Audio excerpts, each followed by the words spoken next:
Well, thank you so much for joining us for Songwriters Camp today. Thank you. Yeah, no worries at all.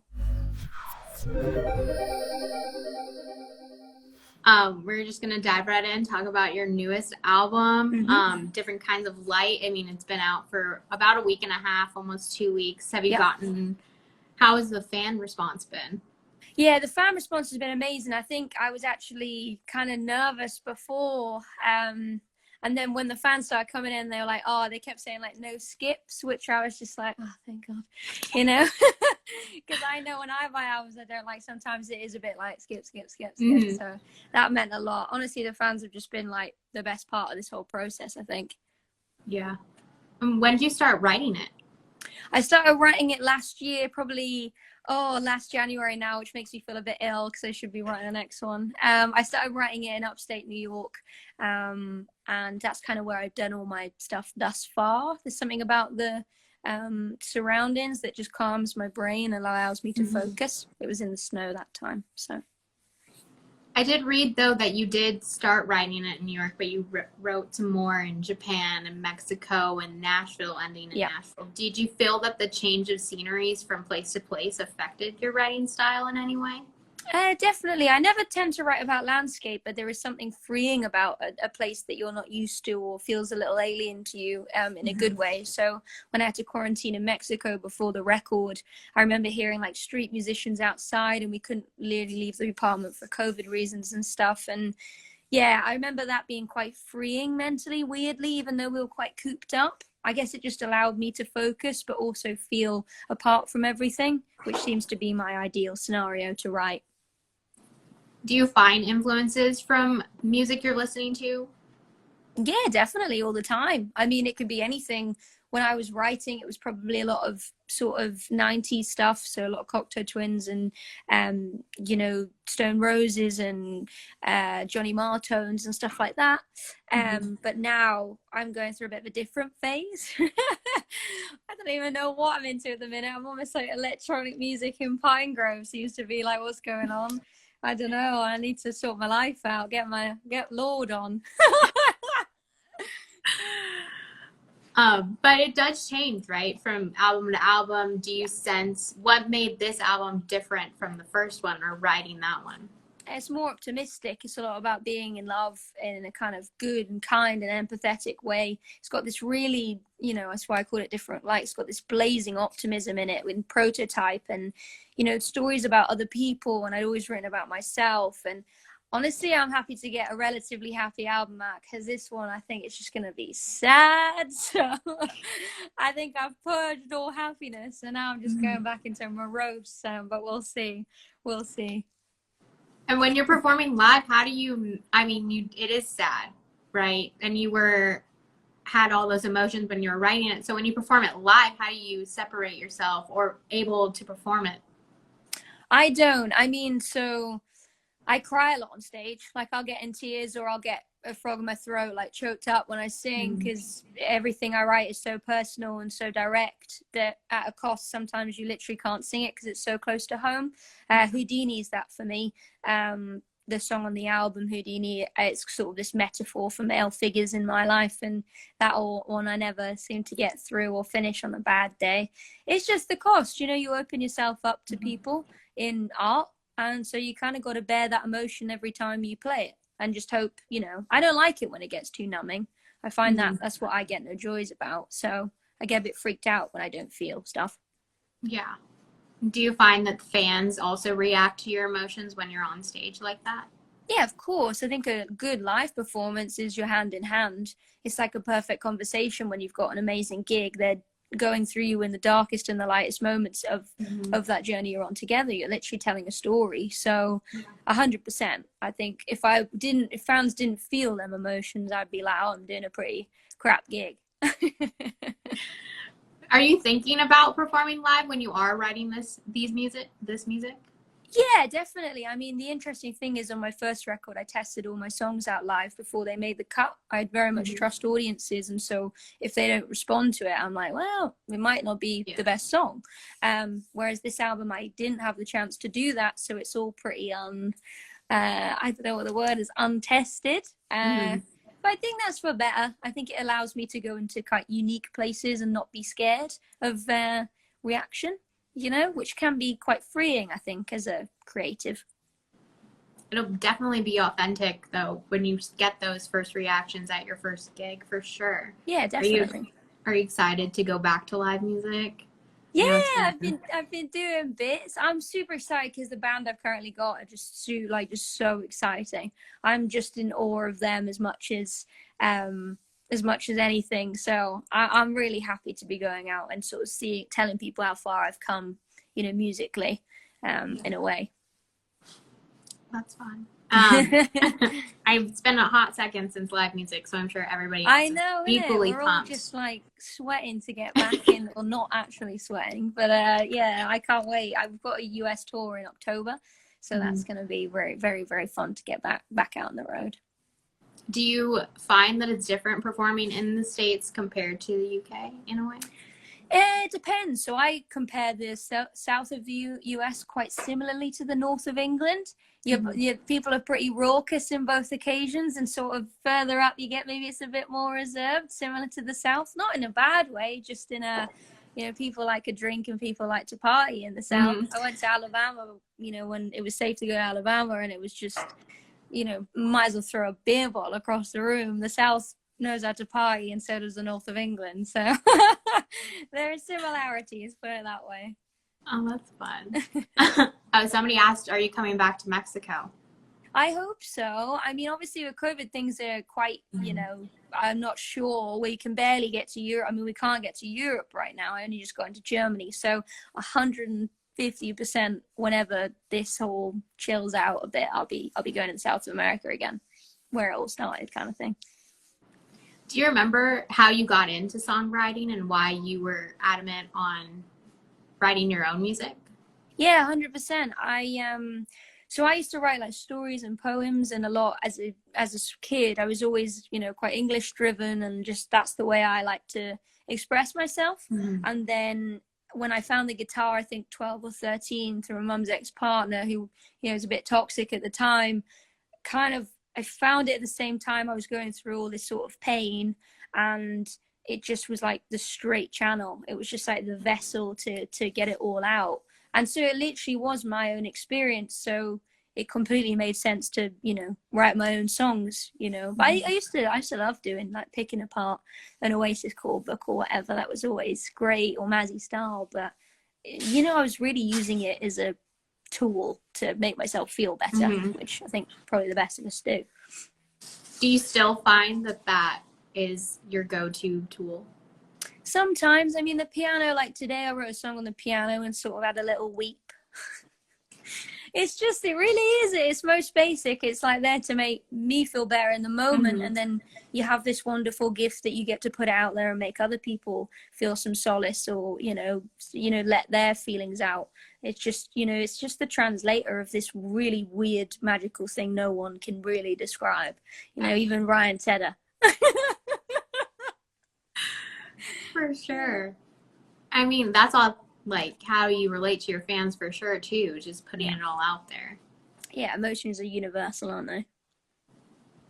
Is there somebody that you looked up to growing up who just put it all out there and you drew inspiration from? I think very uncensored, unfiltered artists, especially, you know, women really inspire me. So if I think about Kim Gordon, I think she's the coolest MF I've ever seen in my entire life. PJ Harvey I loved. Alanis Morissette was huge. Jagged Little Pill, I think, is a total uncensored young woman's or, you know, middle-aged woman or old women's experience. And Tori Amos, I think she's just absolutely brilliant. So I think, you know, I think I'm really inspired by a sort of, you know, I'm hesitant to say alpha, but, you know, like extremely strong, direct women in their art, I feel very inspired by. Do you think that also comes with being with your mom and your grandma growing up, just a female dominated world? Yeah, matriarchal society I grew up in. Yeah, definitely. I also think I watched my mum and grandma go through a lot of pain at the hands of men, so naturally it instilled quite feminist morals and values in me. You know, I've been very fortunate, though. I've got some extremely positive male figures in my life that have, you know, denounced the reputation they gave the gender as when I was a kid. But yeah, definitely, I think I was never told to shut up or not to speak, or that my opinions and, you know, anything I wanted to say wasn't going to be heard. And I like to try and instill that in sort of, I imagine, the younger generation. It's like, you know, you have every right to be heard no matter who you are. Should never feel that that's not the case. Would you say that that is one of the main messages behind this album? Yeah, I think it's always the main message for me. You know, whenever I meet someone at the merch stand or young people, I always say, like, you know, kind of not as cliche as follow your dreams, but sort of follow your arrow, and you know, you should be able to do whatever you want to do. And it's unfortunate we don't live in a world where that motto is universal. But yeah, songwriting can, for me, helps me guide all that. And somebody else might have another subject, you know. Would you ever think of writing songs for other artists? Yeah, I mean, I write a lot with other people sometimes.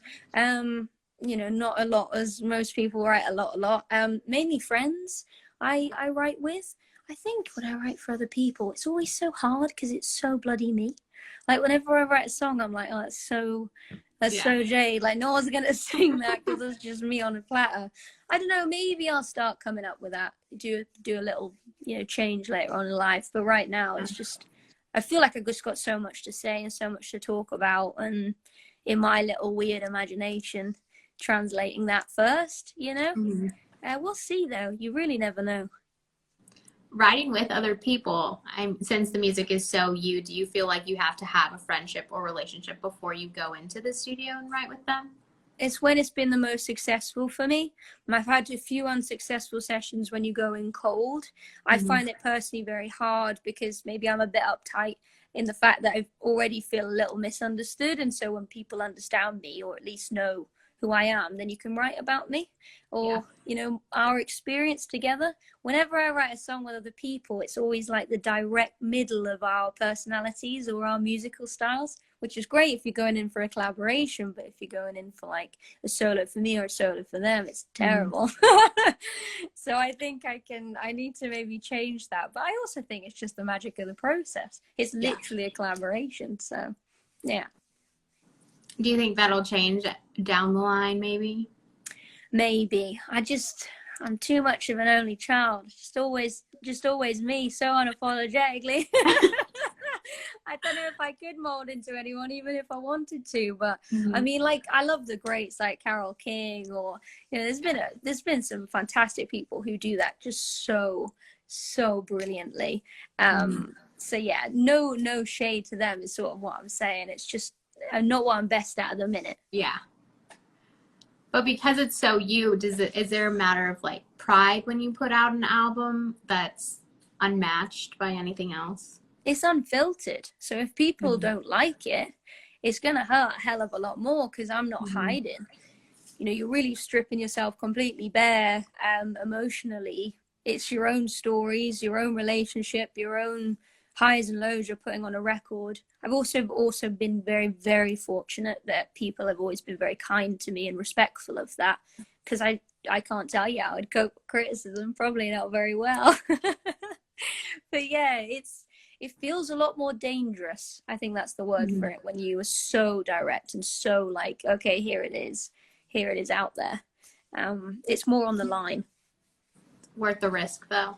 Yeah, 100%. Like playing live and telling your story live and people resonating, it's worth the risk 100 times over. Yeah. Is there a specific song off this album that fans have been gravitating towards? Yeah, so Punchline, a lot of fans really, really like, and I kind of love that because it was just in my imagination. I had this very small town couple in mind, and I grew up in a very, very small town on the coast of South Wales, and I just had this idea of this woman sort of carrying the relationship both economically and emotionally, and this guy literally just sort of going into a spiral and tunnel on what he'd done up to then, like a flashback in a car. So I think musically people really love that song, which is no bad thing. Yeah, I saw in the comments people were talking about it. Yeah, oh, I never read them because I get too distracted. I can't do two things at once. I'm like, oh. Yeah, they go really fast too. You just gotta like, Yeah. I'm like, oh, okay. What is your favorite lyric off of this album, would you say? Do you have one? Yeah, it's Torn. They're both on Red, White, and Blue, I'd say. I mean, apart from the chorus punchline, I do really like that. But I really like Have You Ever Thought That the First Chord You Hit Might Be the One? You know, it's sort of talking about instinct. And it literally, that song was the most instinctual song of them all. I didn't even know what I was going to write when I started to write that. And then I really like, you know, and it's years ago since you felt comfortable like an old man and his gun. I just think it's really just gut-wrenchingly visceral. Mm-hmm. You know how sometimes old characters, it's as simple as something so destructive as a gun can make them feel that they're most safe. So I really, yeah, they're my two personal favorites, I think. And you went in that not knowing that song was going to come out? No, yeah, so it was kind of a long story. My partner flew to Virginia, as you do, when I was writing in Upstate, and I thought, oh, here we go, he's never going to come back, like some small wee British lad in the middle of Virginia. But he did, and then he told me this story about he'd met a Vietnam War veteran who was buying the guitar that they were selling the guitar he was trying to buy, and he had very severe signs of PTSD, like hallucinatory symptoms, hallucinatory. Can't say the word. And then he phoned me and told me the story, and I sat down and I was writing. It was the last song of the day, and then, like I said, it just completely fell out of the sky. That's why I like the way the first lyric, it's not planned. You know, it's just like, you know, last song of the day, and then it all just came out of the sky, as it does sometimes, not all the time. Do you have different reactions to that, like songs that just come out and songs that take work? The best way I can describe it's like the BFG, you know, when it's like all the little fairy lights and he's desperately trying to bottle them. Because sometimes you can get an idea and it can float away and you're chasing it so hard and then it just goes away, and it's the most annoying thing in the entire world. Whether you're, because I always do this thing in bed, I over ideate in my brain, like it's going 100 miles an hour, and I'll have a hook or a chorus or something, and in the morning it's gone. And I'm like, God, you know, God, no. So it's kind of, it's a real magic job in the way that you never know what's going to happen. And you're just trying to desperately bottle these ideas. It's very fun and very frustrating. When that does happen, if you ever feel stuck, do you push pause and then you're like, okay, I'll come back to that later? Yeah, I do mind maps. So I'll do an overarching theme in the middle. Like one I just came up with, like Breaking the Grey. And then I'll put a million random words, first thing that pops in my head, totally instinctual around it.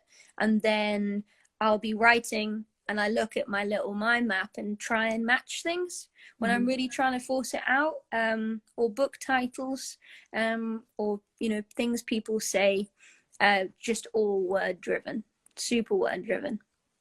Have you always done that? Yeah.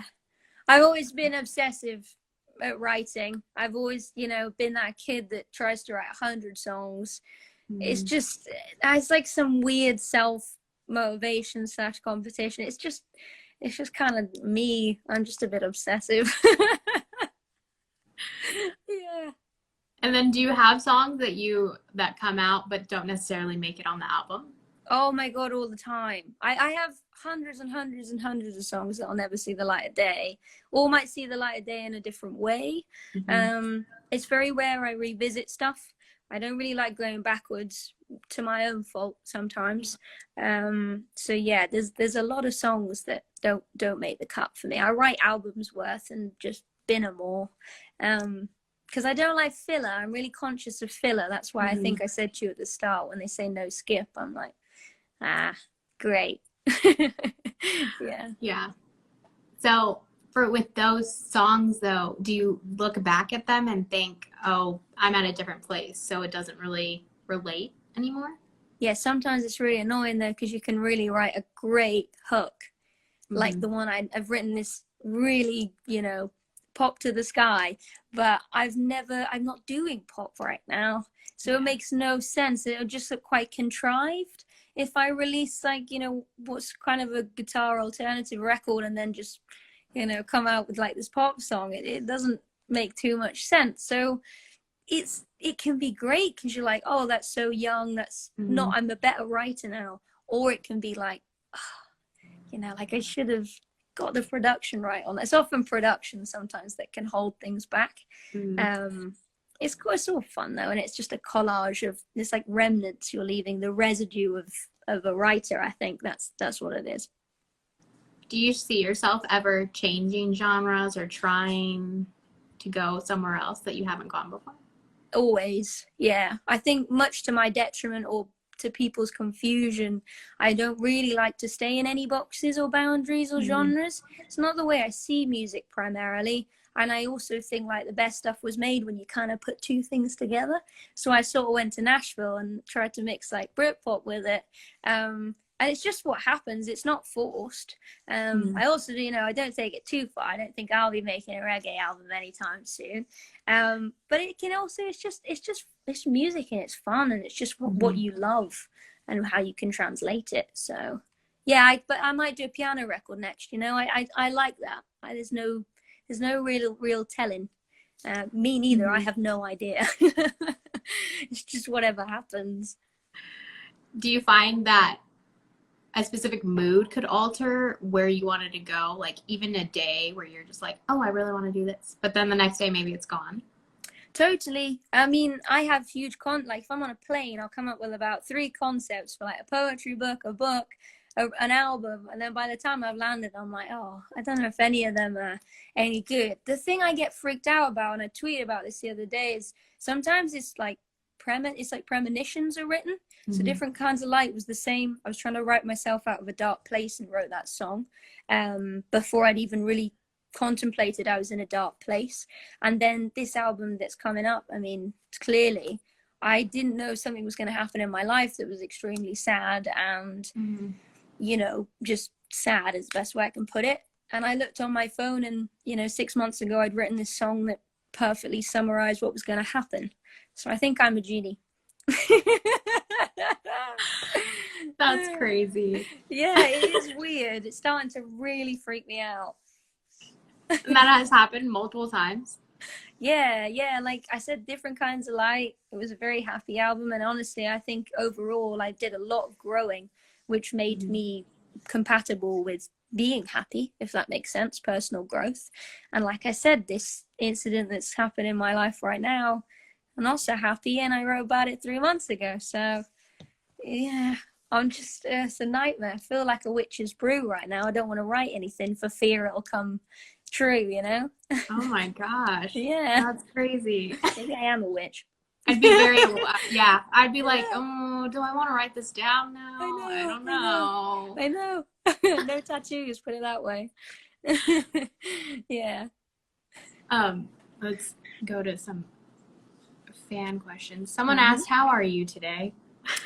Today is a good day. I'm getting really antsy because I've released the record, and whenever I release a record, my whole body goes into like, the best way I can describe it is antsy. It's like unsettled until there's also this really weird thing I get on planes. I'm scared to death of planes when I haven't finished what I'm working on. Like I think I can't die now. I haven't finished it. And when I'm not working on anything, I'm like, oh, well, it could go down and it'll be absolutely fine, you know? So I'm just a bit neurotic like that. After the album is out, you said you're antsy. When does it stop, though? When you go to live performances? The next one. Yeah, then I get this great time period where it's not released. And I'm like, I got the best thing ever. And then it all starts again. So it's this never-ending cycle. Yeah. You said that people were happy to say that there was no skips on the album. So for you, what album can you listen to start from start to finish without skipping any? Pine Grove Marigold, Pine Grove Skylight. I love all them records. Another one I don't skip. I really love Alex G's record. I love oh, what's the one with Bobby on it? I've totally lost my mind. But I love that record. I think Phoebe Bridgers is a phenomenal album. You don't skip that album, you put on to listen to the whole thing. Skull Crusher, I am waiting for an album from her, because on her EPs I just play over and over and over again. So they're like my latest, I think, non-skippers. And are those artists that you find yourself going to time and time again, no matter what? Yeah, it depends how I'm feeling. Like I said, sometimes I just want like really loud music just blaring at me, and then I'll put on like a dance record. But sometimes I do, want some emotion. And like I said, Skull Crusher is just brilliant for that. I'm obsessed with her. I'm obsessed with her music. I think she's amazing. And being obsessed with that type of music, do you listen to it over like nitpicking it because you are a songwriter, or are you just listening to it for enjoyment? No, the best songs are the ones you don't even think to nitpick. You're sort of enveloped in the world they're creating. And dear God, if I was listening to music, this is why I don't think I'd be a producer, because if I was listening to music and I was like, oh, the drums sound too loud on this, it's not doing it for you. Like, in my opinion, like my partner would be very different. He'd probably get enjoyment out of that. But for me, I'm like, I want to be in their world and listen to like the lyrics and stuff. If it is a bad lyric, mind you are right, I'm completely taking out the record. I'm like, oh, like not listening to this anymore. If they do have a bad lyric, I'm quite unforgiving. But maybe someone thinks that of my record, Do you listen to the lyrics first before the music?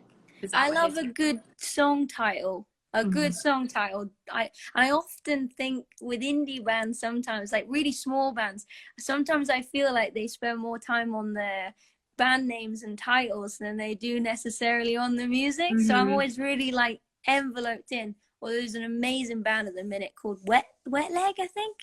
And they've got this song called Jade Long. That's great title, great song. No complaints.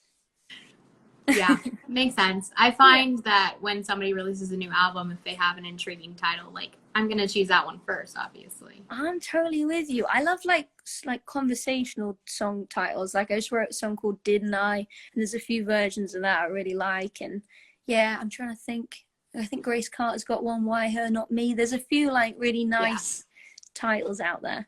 I mean, yeah, a title can tell a whole story and just... That's country, baby.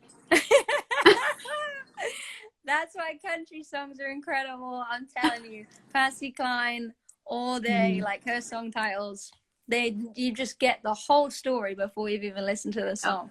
It makes me like want to quit. So good, so good. Okay, and what is next for you? What's next for me? Great question. In October I'm touring in the US, then hopefully something really exciting musically, like a sort of new rendition of the song on the record, which I'm really excited about. So probably a few performances of that, and then next year March UK tour, just mainly touring, and maybe some new music. I've got a few things like tidbits I might release that I'm excited about. It's quite different for me, so yeah, could be fun. Well, that's fun. And will those be released in the middle of tour and then taken to tour? Probably after. I'd say it's like a new phase. I might dye my hair red. I haven't decided. Like an orangey red, but don't quote me. I'm feeling...